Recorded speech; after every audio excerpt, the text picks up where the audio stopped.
بسم الله.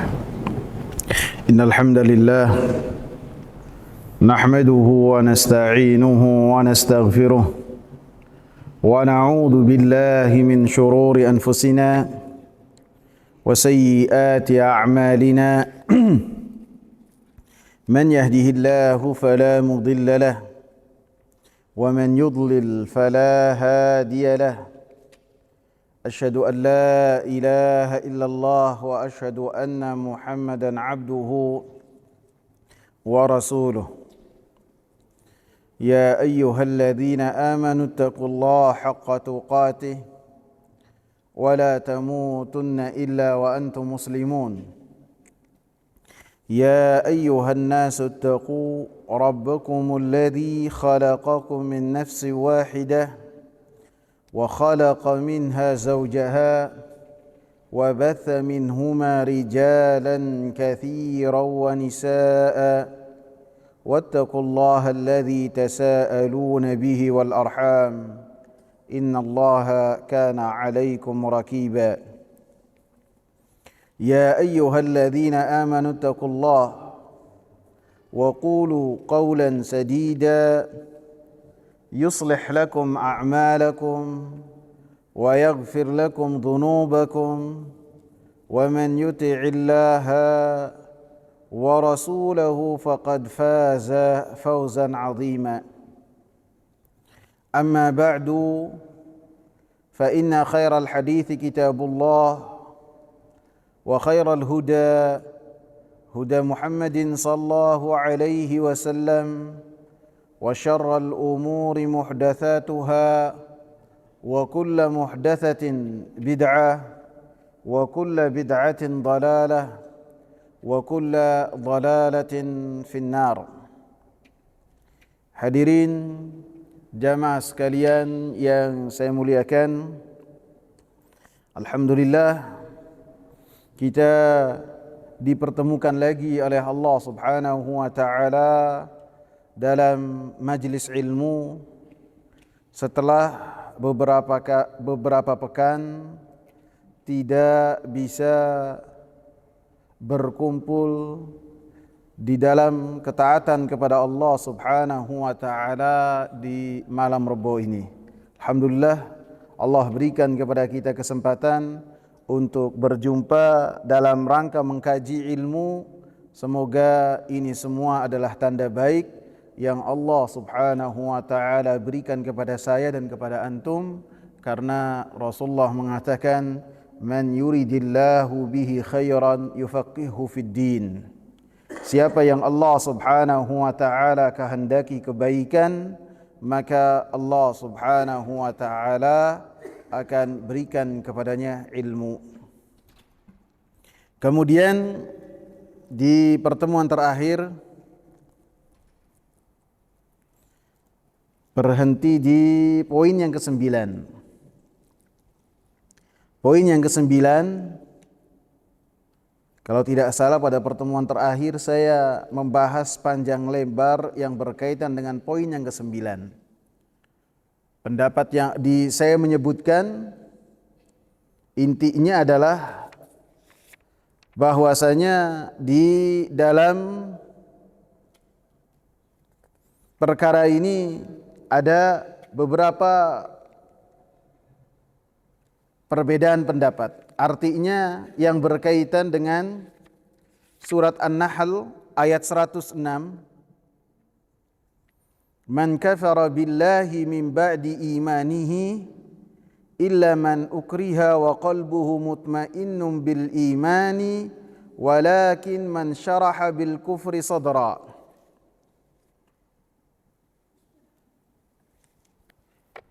Siapa yang kufur kepada Allah Subhanahu wa taala setelah keimanannya,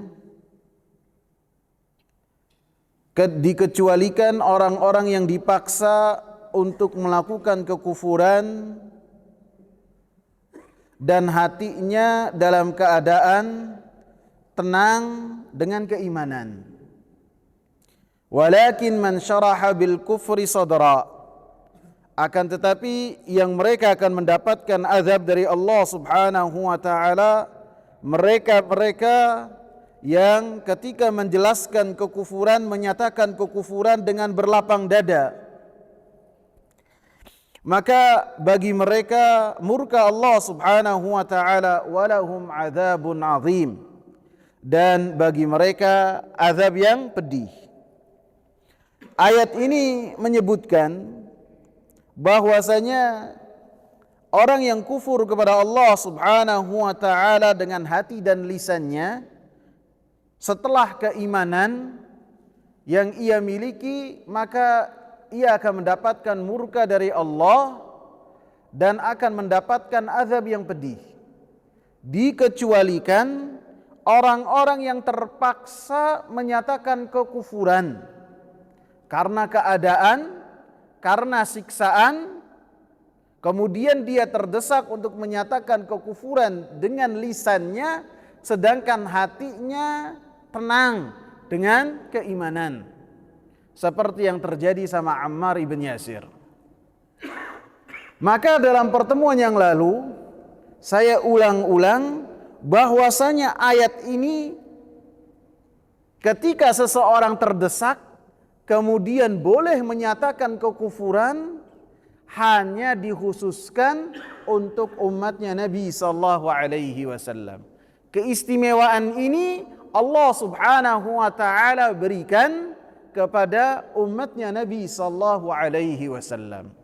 Setiap rasul mereka membahas tentang tauhid, akan tetapi dalam yang berkaitan dengan pengamalan ibadah, tata caranya, perincian-perinciannya, maka setiap nabi dan setiap rasul memiliki cara yang berbeda dari rasul-rasul yang lainnya. Satu rasul berbeda dengan rasul yang lainnya.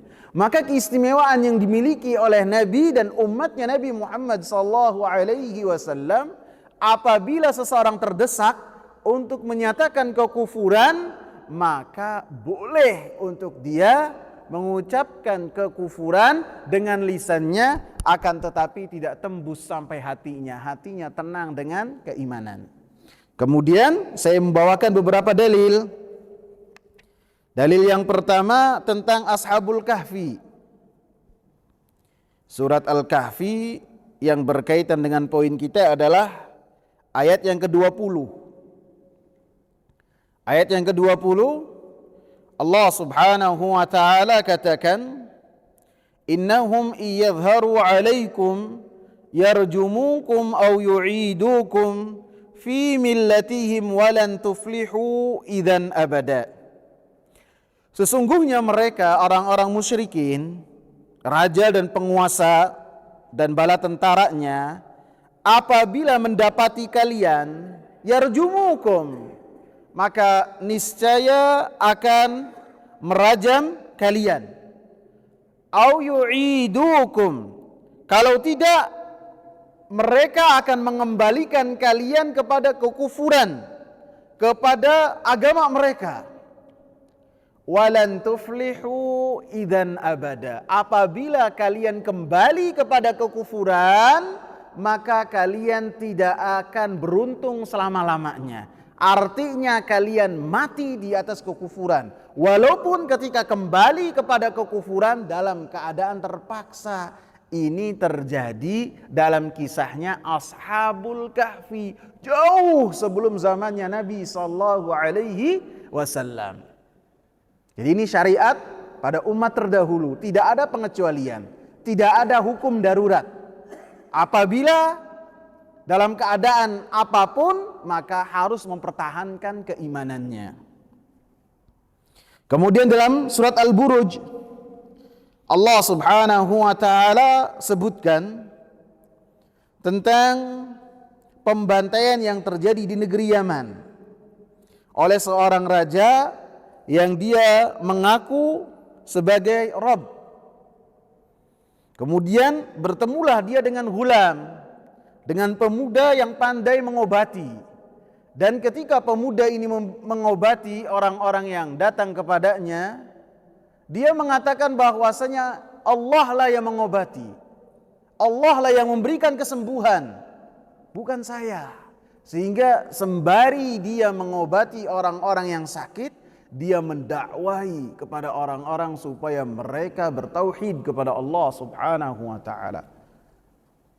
Sehingga seperti yang saya sebutkan, ada tangan kanannya raja yang tadinya sehat walafiat, dia buta, seorang menteri. Kemudian menterinya itu mendengar kabar tentang ghulam ini, tentang pemuda ini, kemudian datang kepada pemuda ini. Wahai pemuda, sembuhkanlah saya. Saya tadinya sehat walafiat bisa melihat, sekarang saya tidak bisa melihat. Kata pemuda ini apa? Allah yang menyembuhkan, bukan saya. Kemudian si pemuda menjelaskan tentang Allah sehingga si menteri ini bertauhid kepada Allah Subhanahu wa taala. Kemudian beriman dan dengan izin Allah si menteri ini sembuh. Kemudian ketika bertemu dengan raja, raja kaget. Kok bisanya kamu kembali melihat? Ya, saya telah disembuhkan oleh Tuhan saya. Kata si raja apa? Oh, saya menyembuhkan kamu. Tidak, Allah yang menyembuhkan. Maka raja pun murka. Sehingga orang yang tadinya menjadi kepercayaan, si raja ini disiksa dengan siksaan yang sangat berat, sehingga menunjukkan bahwasanya yang menunjukkan tentang dakwah tauhid si ghulam, si pemuda tadi. Si ghulam pun disiksa dengan siksaan yang sangat berat. Kemudian dia sangat dengan terpaksa menunjukkan siapa yang mengajarinya. Seorang ahli ibadah, seorang ulama. Sehingga ketiga-tiganya disiksa dengan siksaan yang berat. Sampai si rahib dibunuh dengan cara dibelah tubuhnya menjadi dua. Dari kepala sampai kakinya dibelah menjadi dua. Kemudian si raja, si menteri pun dibegitukan sama. Dan semuanya mempertahankan keimanan. Sampai yang berkaitan dengan si pemuda, maka raja ingin memberikan pelajaran supaya si pemuda ini dibunuhnya berbeda. Sampai dengan cara dibawa ke gunung, dibawa dengan pasukan khusus ke gunung, sampai gunung ada gempa yang sangat besar, semua pasukannya itu mati kecuali si pemuda. Si pemuda datang lagi ke raja. Saya belum mati ini, masih hidup. Kemudian dibunuh, mau dieksekusi dengan cara dibawa ke laut dengan kapal yang besar. Sampai di laut, maka semuanya mati kecuali si pemuda ini. Si pemuda balik lagi. Kemudian si pemuda mengatakan, kamu mau nggak saya ajarkan kepada kamu bagaimana cara membunuh saya? Mau nggak? Maka kata si raja, ya. Antum bisa baca di kitab Riyadhus Shalihin bab sabar. Bab sabar ini bab yang kedua setelah Al-Ikhlas di awal-awal kitab Riyadhus Shalihin. Maka si pemuda mengatakan, kumpulkan semua rakyatmu, kemudian engkau panah saya dengan mengatakan Bismi Rabbil Ghulam. Dengan mengatakan Bismi Rabbil Ghulam, kemudian kamu arahkan kepada saya panah tersebut. Maka begitu sampai dan begitu manusia kumpul, dilaksanakan apa yang dipesankan oleh si pemuda. Dan kisah cerita atau kabar tentang si pemuda ini susah dibunuh sudah menjadi hot issue bagi masyarakat tersebut, sehingga semua mengetahuinya. Sekarang dikumpulkan masyarakat supaya melihat bahwasanya si pemuda akan dieksekusi. Tapi dengan cara si raja begitu memanah si anak muda ini dengan mengatakan dengan nama Robnya pemuda. Kemudian diarahkan dan dilepas, kemudian kena bagian tengkuknya sih. Tengkuk betul ya? Tengkuk sini ya. Apa ini namanya? Sulit pelipis ya kalau tengkuk sini. Bahasa Arabnya sidq. Kalau tengkuk sini ya. Pelipis, kena bagian pelipis. Kemudian langsung meninggal dunia, wafat. Setelah itu semua rakyatnya mengatakan apa? Amanna bi Rabbil Ghulam. Saya beriman, kami beriman dengan Robnya si pemuda. Kaget raja ini. Kaget. Dia ingin memberikan pelajaran, malah si pemuda ini memberikan pelajaran kepada dia. Sehingga semua rakyatnya mengatakan Amanna bi Rabbil Ghulam. Amanna bi Rabbil Ghulam. Sehingga marah si raja ini bikin parit yang sangat besar. bikin parit yang sangat besar, kemudian diberilah api yang menyala-nyala. Api yang menyala-nyala, kemudian setiap orang diuji dengan mengatakan, kamu beriman tidak kepada raja sebagai Rabb? Tidak, berarti lempar. Sehingga tidak ada pengecualian seperti yang terjadi dalam surat An-Nahl tadi yang dimiliki oleh umatnya Nabi Muhammad. Setiap mereka melemparkan diri mereka ke dalam api yang menyala-nyala dalam rangka menjaga keyakinan mereka, dalam rangka menjaga tauhid la ilaha illallah. Seperti yang saya sebutkan, sampai ada seorang ibu yang membawa anak, yang anaknya masih merah. Si ibu memikirkan keselamatan anak, bukan dirinya. Sehingga ketika akan dilemparkan, si ibu mundur setelah mengatakan dia bahwasanya dia beriman dengan Rabbnya pemuda.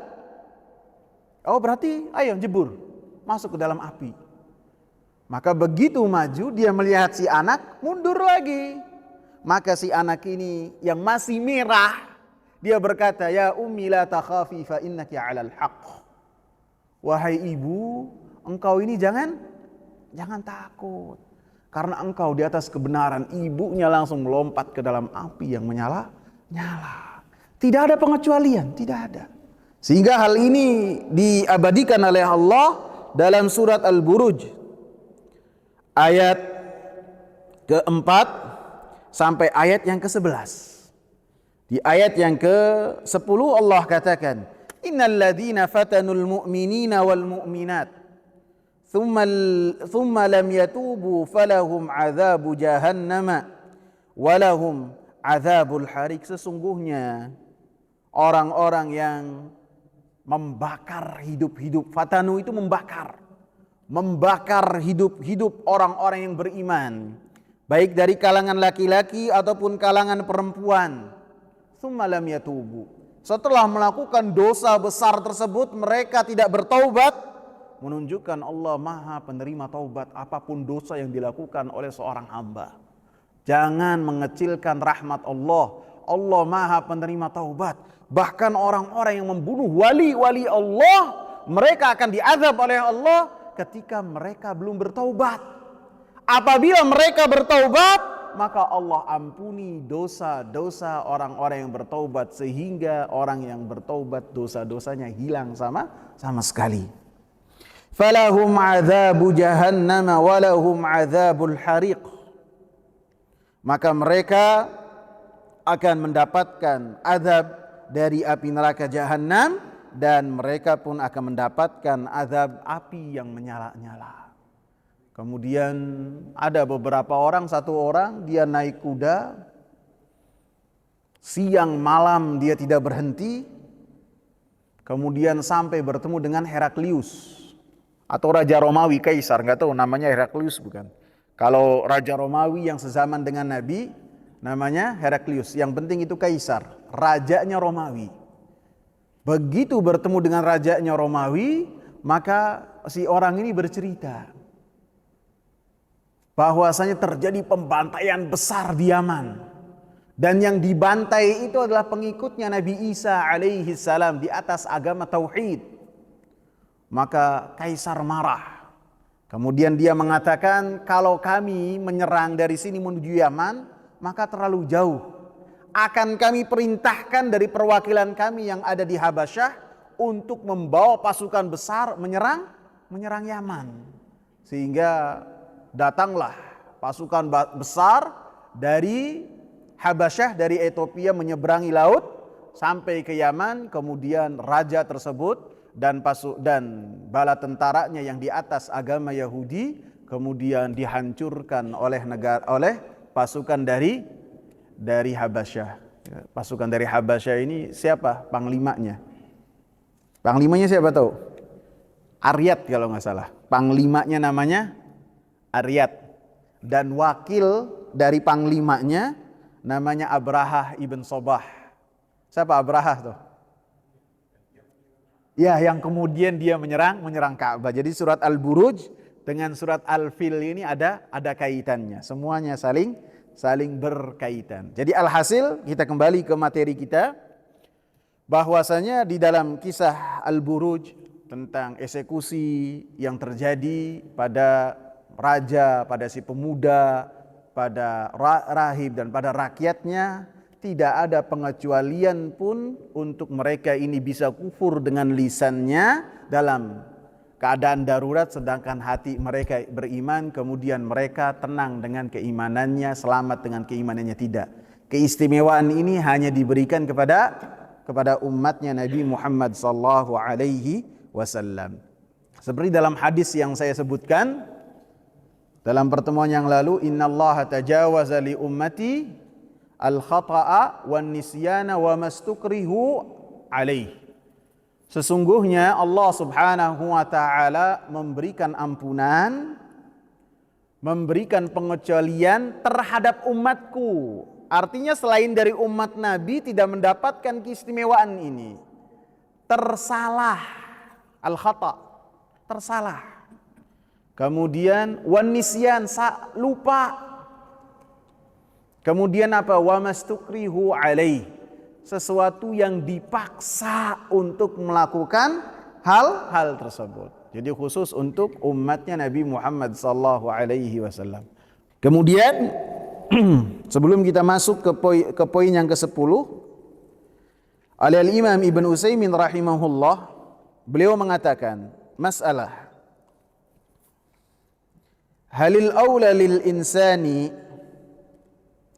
idza ukriha 'ala al-kufri an yasbira walau qutila aw yuwafiqa zahiran wa yata'awwalu.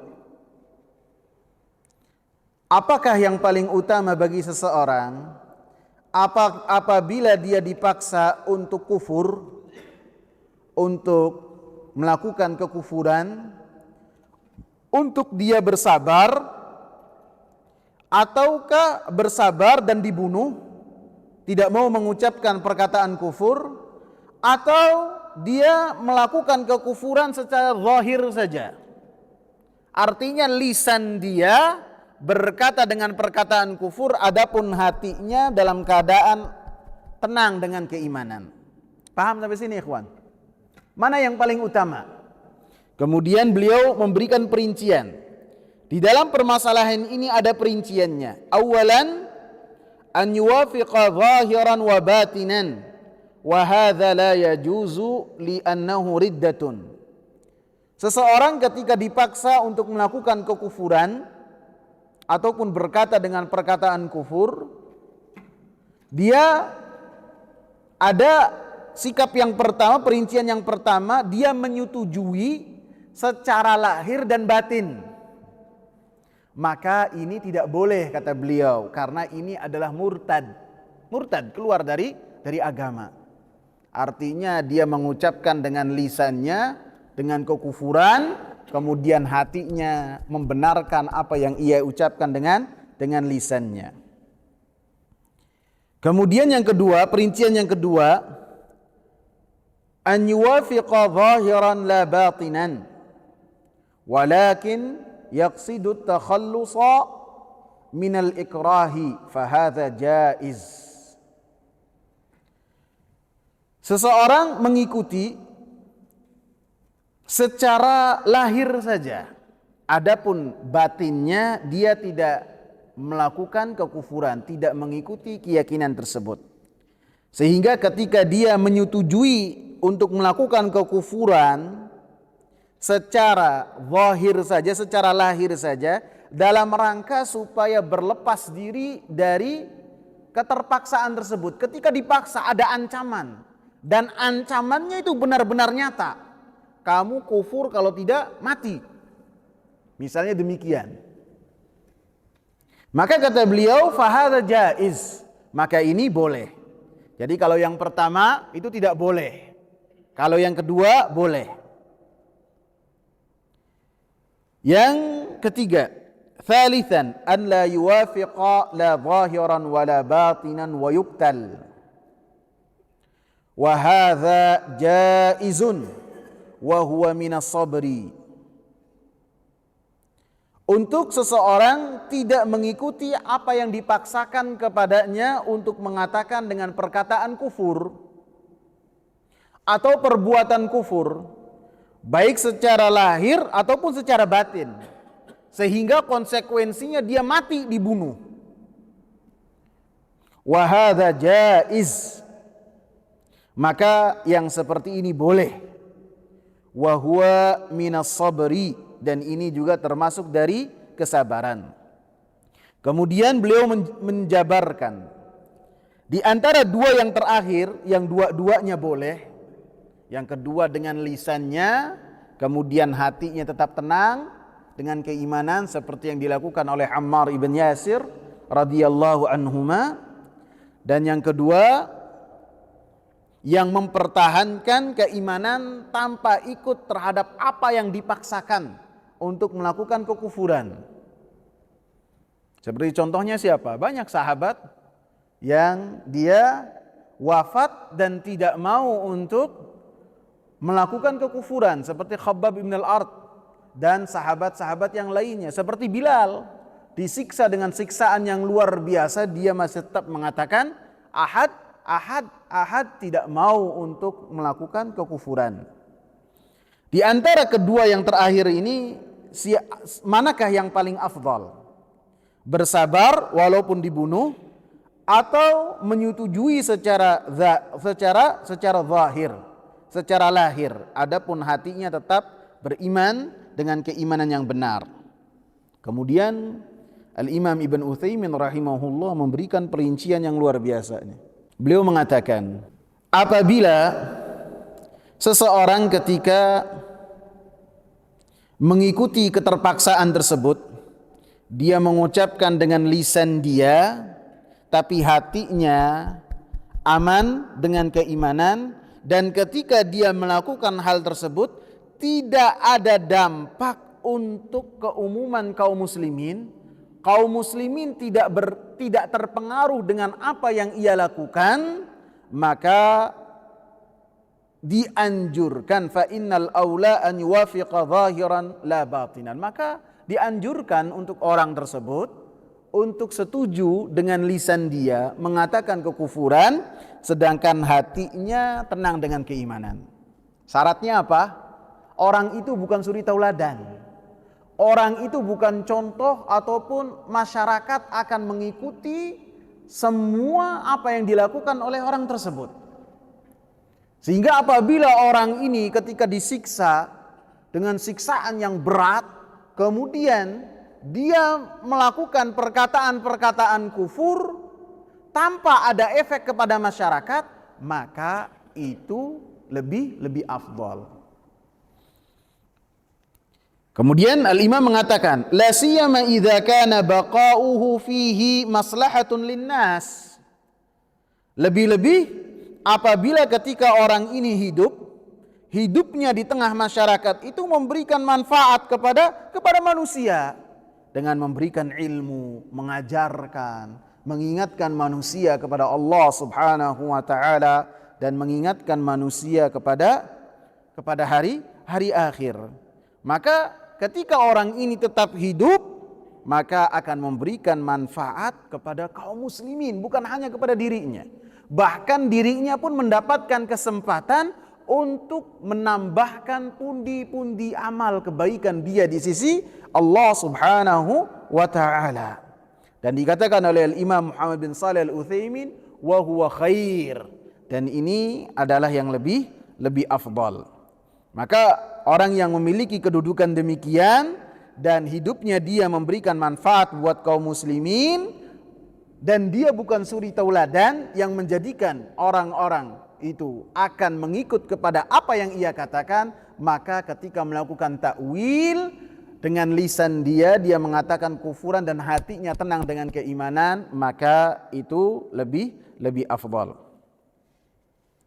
Adapun perincian yang kedua yang beliau katakan, amma idza kana fi muwafaqatihi wa adami sabrihi dararun 'alal Islam fa innahu yasbir wa qad yajibu sabru. Adapun apabila seseorang dalam keadaan demikian, ketika dia melakukan kekufuran dengan lisannya dan hatinya tenang dengan keimanan, dan dia tidak sabar terhadap ujian tersebut, memberikan mudarat, dampak jelek kepada kaum muslimin, sehingga kaum muslimin menyatakan, oh berarti ketika menyatakan kufur seperti ini boleh, dan sehingga kebanyakan kaum muslimin terbawa untuk melakukan hal tersebut, lebih-lebih sampai-sampai al-haq tersamarkan di dunia, maka harus seseorang itu sabar dengan penderitaan yang ia rasakan ketika memegang panasnya dan getirnya untuk mendapatkan siksaan-siksaan dalam rangka membela kalimat la ilaha illallah. Maka beliau katakan fa innahu yasbir, maka baginya harus bersabar. Wa qad yajibu sabru, bahkan bisa jadi kesabaran tersebut hukumnya bisa menjadi wajib. Li'annahu min babis sabri 'alal jihadi fi sabilillah, karena ini termasuk bab bersabar dalam berjihad di jalan Allah Subhanahu wa taala. Bukan karena untuk dirinya, bukan, akan tetapi untuk yang berkaitan dengan keyakinan kaum muslimin. Sehingga disebutkan, dibawakan oleh beliau kisahnya atau hadis yang berkaitan dengan hadis Khabbab ibn al-Ard. Ketika Nabi sallallahu alaihi wasallam di awal-awal dakwahnya, kemudian al-mustad'afin, orang-orang lemah di antara kaum muslimin, para sahabat disiksa habis-habisan oleh orang-orang Quraisy, seperti Bilal, seperti keluarganya Ammar, keluarganya Yasir, seperti Suhaib ar-Raumi dan lain-lainnya. Mereka disiksa dengan siksaan-siksaan yang sangat berat. Maka Khabbab bin Ard menceritakan, syakauna ila Rasulillah sallallahu alaihi wasallam wa huwa mutawassidun burdatan lahu fi dhillil Ka'bah. Kami mengeluhkan kepada Rasulullah sallallahu alaihi wasallam, dan pada saat itu Nabi sallallahu alaihi wasallam rebahan di dekat Ka'bah, di samping Ka'bah, dan pada saat itu beliau menggunakan burdah.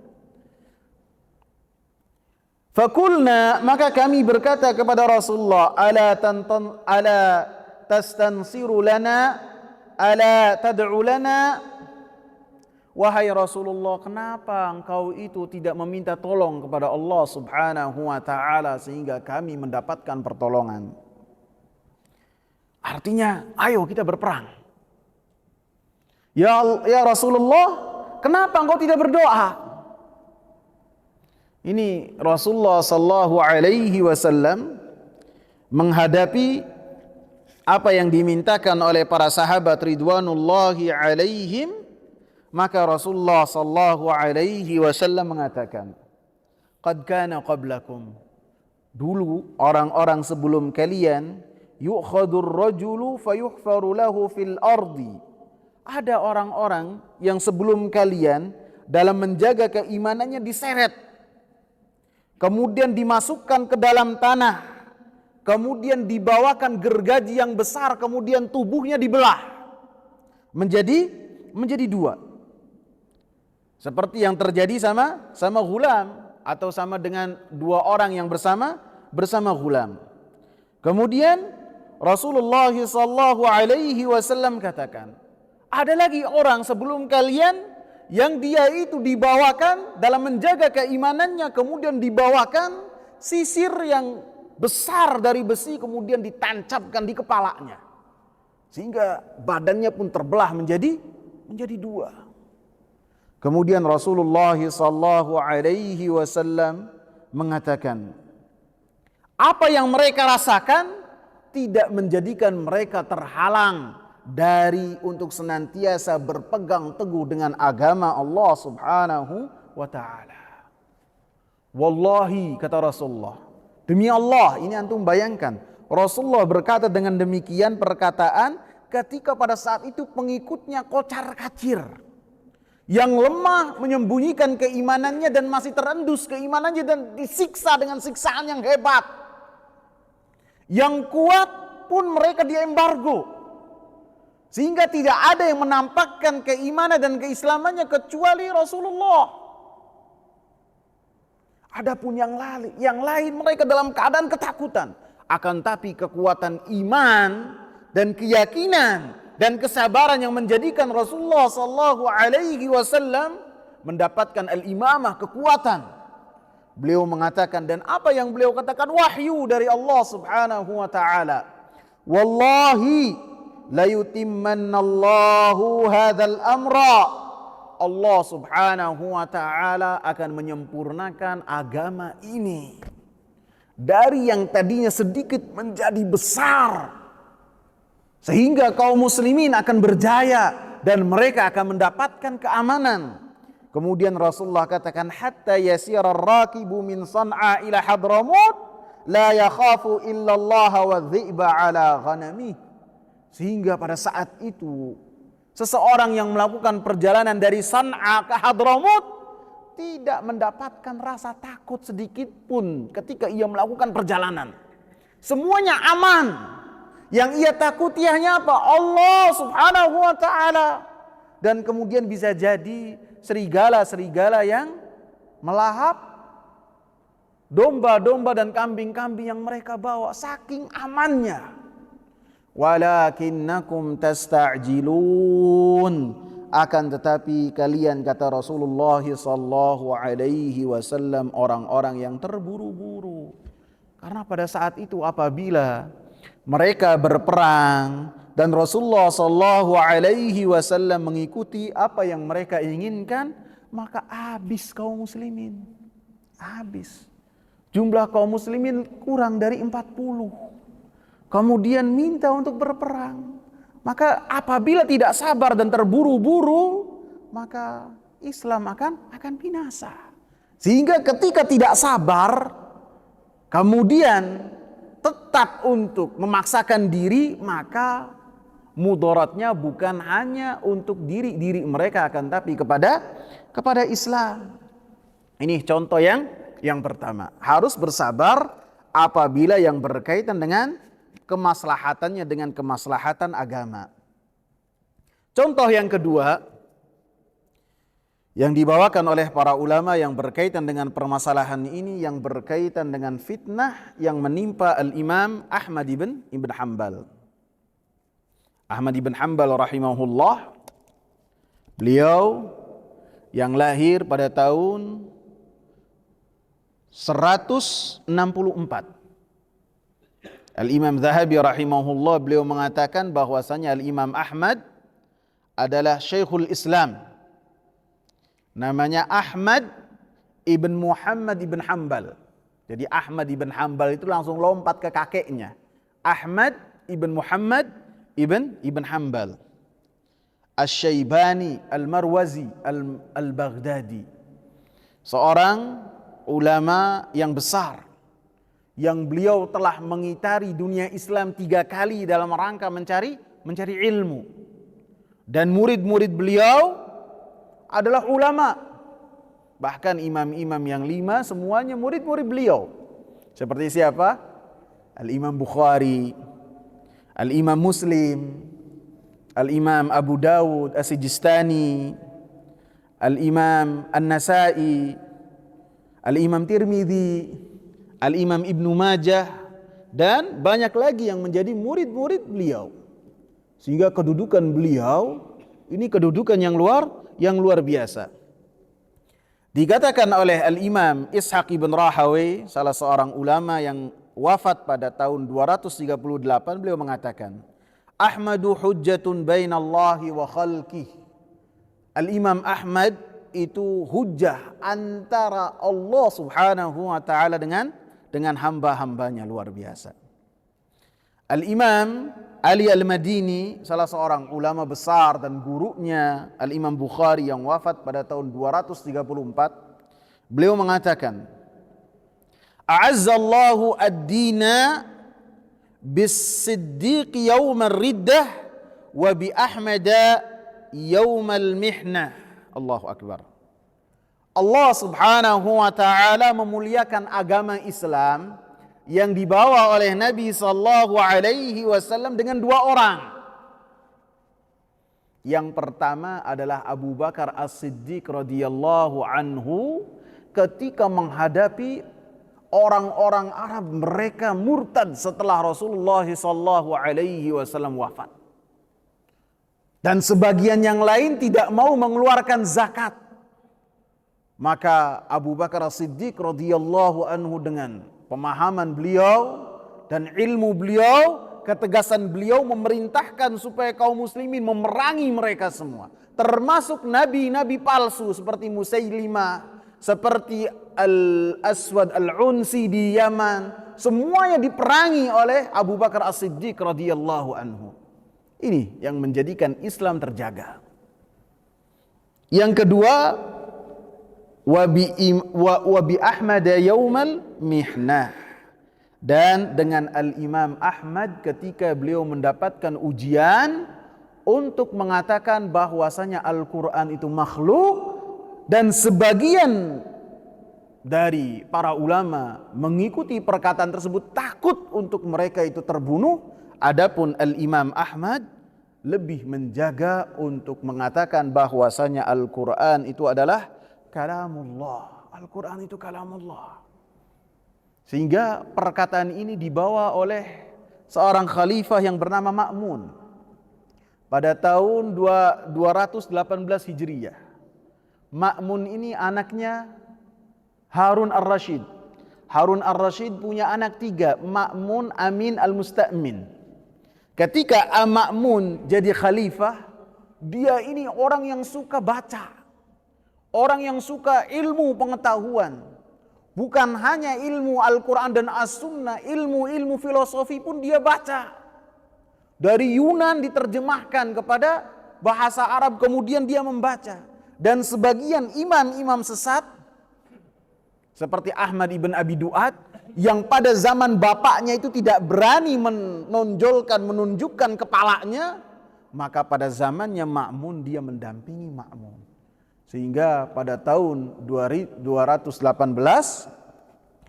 Ma'mun ini memerintahkan kepada seluruh manusia supaya mereka mengatakan bahwasanya Al-Quran itu makhluk. Al-Quran bukan makhluk, kalamullah. Adapun perkataan kita ini makhluk, ciptaan Allah. Adapun Al-Quran itu sifat kalamullah, sifat dari sifatnya Allah subhanahu wa ta'ala. Tidak bisa dikatakan makhluk. Maka para ulama sebagian langsung menolak apa yang dikatakan oleh Ma'mun ini. Termasuk Al-Imam Ahmad ibn Hanbal rahimahullah. Ketika beliau ada di Baghdad dan dia mengingkari apa yang dikatakan oleh Ma'mun, dia langsung dipegang, diseret untuk bertemu dengan Ma'mun. Dia berdoa kepada Allah subhanahu wa ta'ala, ya Allah, jangan jadikan Ma'mun itu melihat saya, dan jangan saya itu melihat hidungnya Ma'mun, jangan. Mati langsung pada saat itu Ma'mun. Langsung mati. Setelahnya dilanjutkan oleh Mu'tasim. Khalifah yang berikutnya Mu'tasim. Mu'tasim pun mengikuti jejak khalifah sebelumnya. Memerintahkan supaya manusia dan para ulama menyatakan dalam majlis-majlis mereka bahwasanya Al-Quran ini makhluk. Ini bukan tidak pernah sama sekali dikatakan oleh para ulama. Maaf, tidak pernah dikatakan oleh Nabi, tidak pernah dikatakan oleh para sahabat bahwasanya Al-Quran itu makhluk. Para ulama mengatakan Al-Qur'anu kalamullah, dari Allah. Al-Quran itu dimulai dan berakhir kepada Allah subhanahu wa ta'ala, diangkat lagi kepada Allah subhanahu wa ta'ala. Maka para ulama kemudian ada yang berbeda sikapnya masing-masing. Ada yang di antara mereka menyatakan di hadapan Mu'tasim bahwasanya Al-Quran itu kalamullah walaupun nyawa taruhannya. Sehingga seperti Al-Imam Buwaiti, Al-Imam Ahmad ibn Nasr Al-Khuzai, dan Muhammad ibn Nu'aim ibn Hammad, mereka ketika dihadapkan di dalam keadaan demikian, mereka mempertahankan keimanannya walaupun nyawa menjadi taruhannya. Sebagian ulama yang lain mereka melakukan takwil. Takut dalam arti memiliki maslahat yang lain daripada mereka itu mati kemudian tidak ada yang menyampaikan kebenaran. Maka ketika dihadapkan kepada penguasa yang mewakili khalifah, mereka mengatakan Al-Quran itu makhluk.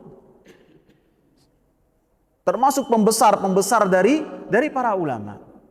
Adapun Al-Imam Ahmad ibn Hanbal rahimahullah termasuk orang-orang yang tegar untuk mengatakan bahwasanya Al-Qur'anu kalamullah tanpa ada basa-basi sedikit pun. Sehingga oleh Khalifah Mu'tasim selama 30 bulan beliau dipenjara dan dicambuk dengan cambukan yang sangat luar biasa. Apabila sudah dicambuk, maka Al-Imam Ahmad ibn Hanbal sampai berdarah-darah. Kenapa tidak dibunuh seperti yang lainnya? Karena takut apabila dibunuh, pengikutnya Imam Ahmad ibn Hanbal ini luar biasa. Takut apabila terjadi pemberontakan. Dan Al-Imam Ahmad ibn Hanbal ketika mendapatkan ujian demikian tidak memprovokasi kepada kaum muslimin. Kaum muslimin, mari kita melawan khalifah. Tidak. Beliau sabar mendapatkan siksaan-siksaan yang demikian. Selama 30 bulan. Dari pukulan-pukulan yang bisa jadi cambuknya itu sehari lebih dari ratusan. Apabila sudah dieksekusi, dicambuk, maka berdarah-darah, beliau pingsan, dibawa lagi ke penjara. Sehingga para ulama saling memberikan nasihat kepada Al-Imam Ahmad ibn Hanbal. Bahkan ada seorang Arabi, seorang Arab Badui yang dia datang kepada Al-Imam Ahmad ibn Hanbal. Dan dia berkata kepada Al-Imam Ahmad, "Ya Imam, in tuktal syahidan. Wa in ta'ish ishta hamida. Wa in lam tamut satamutu ghada." Wahai Imam, engkau apabila mati, matinya itu dalam keadaan fisabilillah, syahid. Dalam rangka membela kalimat la ilaha illallah. Dalam rangka membela kebenaran.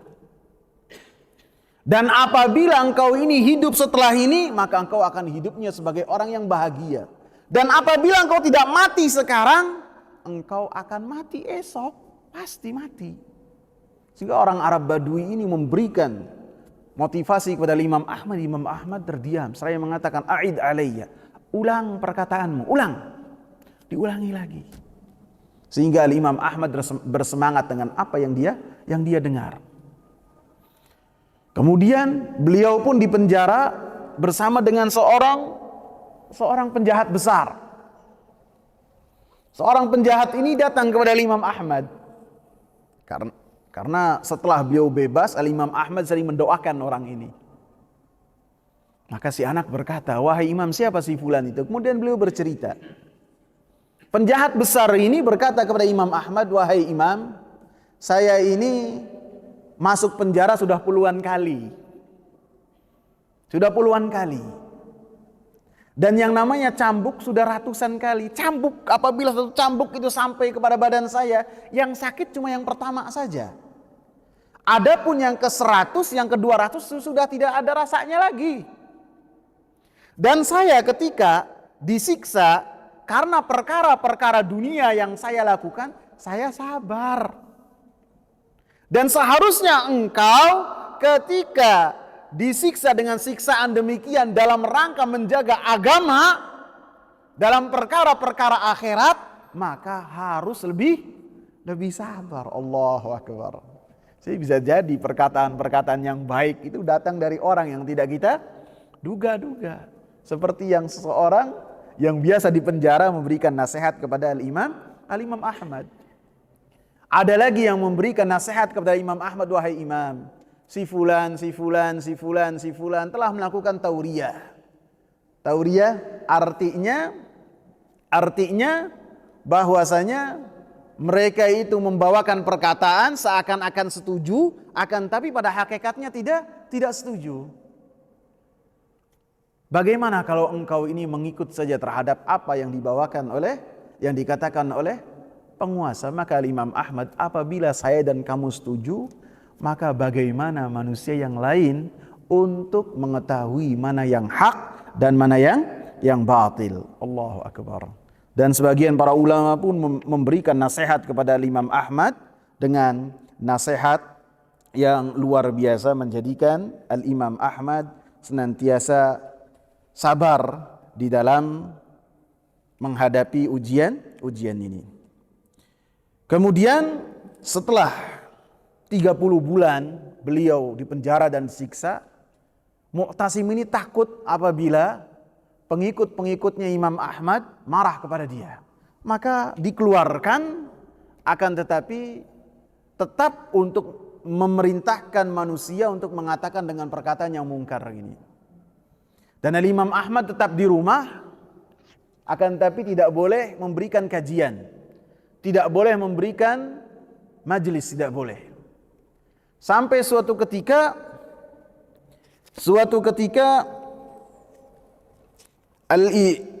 Al-Mu'tasim ini pernah membebaskan kota An-Muriyah dari orang-orang Nasara. An-Muriyah kejadiannya sangat terkenal sekali. Ada seorang yang memakai jilbab syar'i dengan kerudung yang besar. Dia seorang muslimah, ketika melewati perbatasan, melewati di kota An-Muriyah, maka dia dihinakan oleh orang-orang An-Muriyah.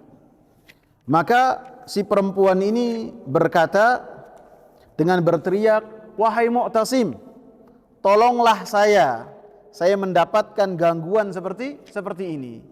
Maka perkataan perempuan ini sampai ke telinganya Mu'tasim, dan Mu'tasim orang yang memiliki kewibawaan yang luar biasa. Bala tentaranya luar biasa, dan dia ini orang yang sangat menonjol secara fisik, akan tetapi secara akal kurang. Kuat sekali. Sehingga mendengar tangisan seorang muslimah, dia marah. Langsung bawa pasukan yang besar untuk menyerang kota An-Muriyah dan dibebaskan menjadi kota yang Islam. Karena apa? Teriakan seorang muslimah. Maka Imam Ahmad ketika mendengar apa yang dilakukan oleh Mu'tasim, beliau sangat berbahagia. Seraya mengatakan, apa yang semua lakukan, apa yang telah dilakukan oleh Mu'tasim kepadaku selama 30 bulan, dan siksaan-siksaan yang berat dan hinaan-hinaan yang besar, saya halalkan. Allahu Akbar. Tidak ada dendam sama sekali. Ini fisik yang hampir menuju kepada kematiannya Al-Imam Ahmad. Tidak dendam sama sekali.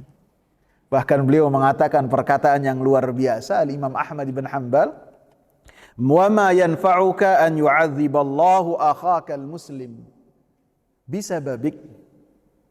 Apa faedahnya untuk engkau ketika Allah Subhanahu wa taala menyiksa saudaramu seiman dikarenakan engkau? Antum bayangkan siksaan-siksaan yang luar biasa.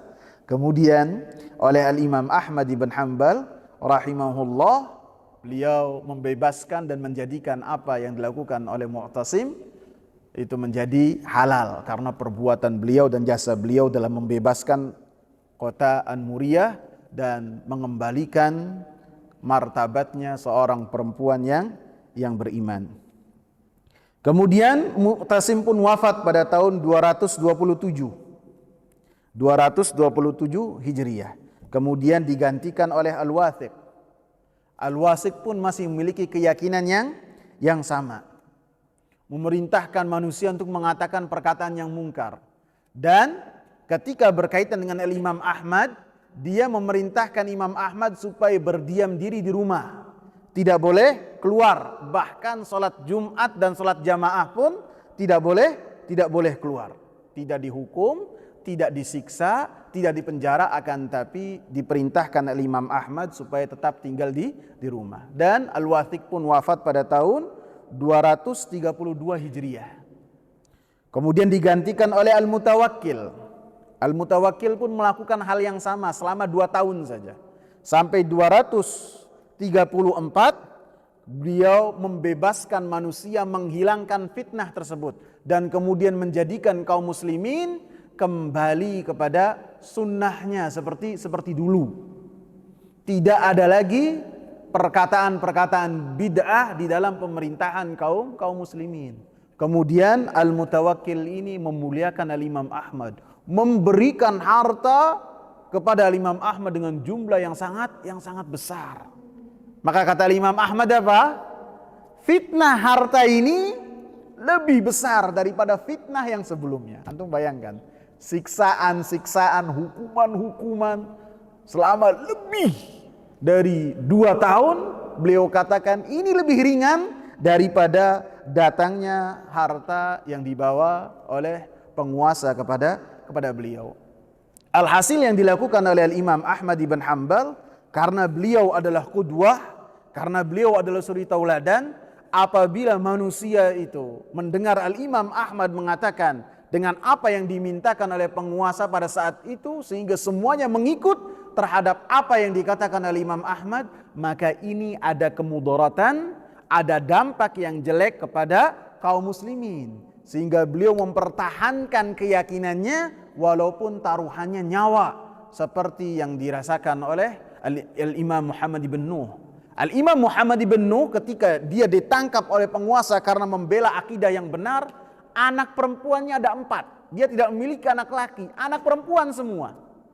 Keempat-empatnya berkata kepada Al-Imam Muhammad ibn Nuh, "Wahai ayahku, kami lebih suka mendengar berita duka tentang kematianmu daripada ada kabar bahwasanya ayah kami mengatakan bahwasanya Al-Quran itu bukan kalamullah akan tapi makhluk." Luar biasa enggak ikhwan? Luar biasa enggak? Dikokohkan hati Muhammad ibn Nuh dengan perkataan dari perkataan putrinya. Jadi mana yang lebih afdol? Seperti yang kita lihat di dalam kasusnya hadis Habbab bin al-Ard dan kisahnya Al-Imam Ahmad ibn Hanbal, apabila berdampak kepada kaum muslimin dari perkataan kufur dengan lisan dan iman dengan hati, maka itu dianjurkan untuk tidak melakukan hal tersebut.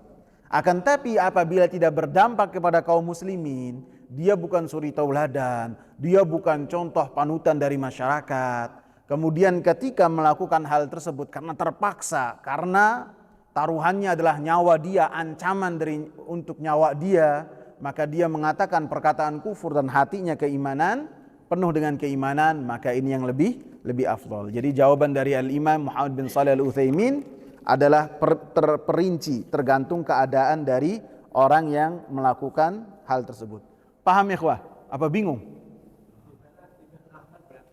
Tidak mengatakan. Karena apabila beliau mengatakan, maka masyarakat kaum muslimin pada saat itu akan mengikuti jejak dari apa yang dilakukan oleh Imam Ahmad. Jadi Imam Ahmad bertahan, mendapatkan penderitaan yang luar biasa, karena apabila ketika disiksa dengan siksaan yang berat, kemudian dia mengatakan Al-Quran itu sesuai dengan permintaan dan keyakinan penguasa, di depan mereka ada ribuan manusia yang memegang kertas dan pulpen. Apa yang dikatakan oleh Imam Ahmad gitu. Jadi sehingga Imam Ahmad mempertahankan keyakinan walaupun taruhannya nyawa gitu, Pak Sahib. Paham ya? Paham enggak? Paham. Yang lain paham? Terus kemudian menerima harta itu tidak? Dia tidak menerima. Tidak menerima, dan beliau mengatakan ujian ini lebih berat daripada ujian yang pertama. Ujian fisik ini beliau katakan itu kecil daripada ketika kiriman harta yang banyak yang dikirimkan kepada beliau. Beliau menolaknya dan dikembalikan kepada Al-Mutawakkil. Dan Al-Mutawakkil mengembalikan lagi harta tersebut kepada Imam Ahmad. Jadi harta itu kirim-kiriman. Dikirim lagi, dibawa pulang lagi, dikirim lagi, sampai akhirnya didiamkan dulu. Udah, diamankan dulu. Yang penting Mutawakkil meyakini hartanya itu sampai, dan Imam Ahmad meyakini hartanya tidak ada di tangan dia, supaya tidak ada fitnah yang lebih besar. Gitu ya.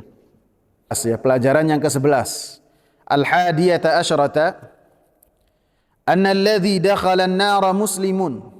Bahwasanya yang masuk neraka di dalam hadis lalat itu adalah seorang muslim. seorang yang dia adalah orang mukmin, orang yang memiliki tauhid. Li'annahu law kana kafiran lam yakul dakhalan nara fi dzubab. Karena apabila orang tersebut adalah orang kafir, bukan orang muslim, maka tidak mungkin konteks hadisnya itu seseorang masuk neraka dikarenakan lalat, karena pengorbanan dan penyembelihan yang dia lakukan. Karena kekafiran yang ada pada diri orang tersebut lebih pantas untuk disematkan bahwasanya orang tersebut masuk neraka karena kekufuran. Ats-tsaniyata asyrata, pelajaran ke-12. Fihi syahidun lil hadis sahih al-jannatu aqrabu ila ahadikum min syiraki na'lihi wan naru mithlu dzalik. Di dalam hadis di bab ini, di dalam hadis dzubab, di dalam hadis lalat, di dalamnya ada dalil yang menunjukkan seperti apa yang tercantum dalam hadis sahih yang lain, bahwasanya surga itu lebih dekat kepada seseorang daripada tali sandalnya. Begitu juga api neraka. Di hadis ini menjadikan seseorang untuk tetap waspada, untuk menjadikan seorang memotivasi untuk beramal saleh dan mengingatkan dirinya bahwasanya untuk senantiasa waspada di dalam kemaksiatan kepada Allah Subhanahu wa taala, lebih-lebih yang berkaitan dengan kesyirikan kepada Allah Subhanahu wa taala. Karena dalam hadis ini surga lebih dekat kepada seseorang di antara kalian daripada tali sandal yang ia pakai. Seperti dalam hadis yang lain, inna ahadakum la ya'malu bi'amali ahlil jannati hatta ma yakunu bainaha wa bainahu illa dhira fayasbiqu alaihi alkitab fayamalu bi'amali ahlin nari thumma yadkhuluha. Sesungguhnya kata Rasulullah, salah seorang di antara kalian ada yang senantiasa beramal dengan amalan penghuni surga, sampai antara dia dengan surga itu hanya satu hasta saja. Dalam riwayat yang lain hanya tinggal kematian saja. Tinggal kematian saja. Kemudian datanglah ketentuan Allah Subhanahu wa taala, kemudian dia melakukan amal-amal yang biasa dilakukan oleh calon penghuni api neraka, kemudian dia dimatikan di atas amalan tersebut. Innamal a'malu bil khawatim. Amalan itu tergantung dari penutupnya. Begitu juga sebaliknya. Jadi sangat dekat surga dan neraka dengan seseorang. Ats-tsalitsata asyrata, pelajaran yang ke-13. Ma'rifatu anna 'amalal qalbi huwal maqsudul a'zam hatta inda abadatil awthan. Kita mengetahui bahwasanya amalan hati adalah tujuan yang paling besar. Bahkan hal inilah yang dimintakan oleh para penyembah berhala. Bagi para penyembah berhala tidak penting kuantitas, bagaimana bentuk ibadahnya, bagaimana amalannya besar ataukah tidak. Yang penting hatinya tunduk patuh terhadap berhala yang mereka agungkan. Seperti dalam hadis lalat ini. Tidak perlu hewannya itu besar kemudian menyembelih di hadapan berhala. Hatta dzubab, walaupun lalat, yang penting berkorban dan tunduk patuh kepada berhala, hatinya itu tunduk dan tertuju kepada berhala, maka itu maksud yang paling besar. Begitu juga dengan amal saleh. Amal saleh, maka amalan seseorang bisa jadi amalannya itu besar, akan menjadi amalan yang sangat ringan, kecil, bahkan tidak bernilai sama sekali apabila amalan hatinya itu kecil. Apabila nilai ikhlasnya di dalam hatinya itu tidak ada sama sekali. Seperti contohnya 3 orang yang melakukan amalan-amalan yang besar, mujahid fisabilillah, seorang ulama dan dermawan yang mereka melakukan amalan-amalan yang besar, akan tapi mereka adalah orang-orang yang pertama dimasukkan ke dalam kerak api neraka jahanam. Karena apa? Di dalam hatinya kosong dari penghambaan kepada Allah Subhanahu wa taala. Wallahu taala alam. Semoga bermanfaat. Subhanakallahumma bihamdika asyhadu an la ilaha illa anta astaghfiruka wa atubu ilaik. Assalamu alaikum warahmatullahi wabarakatuh.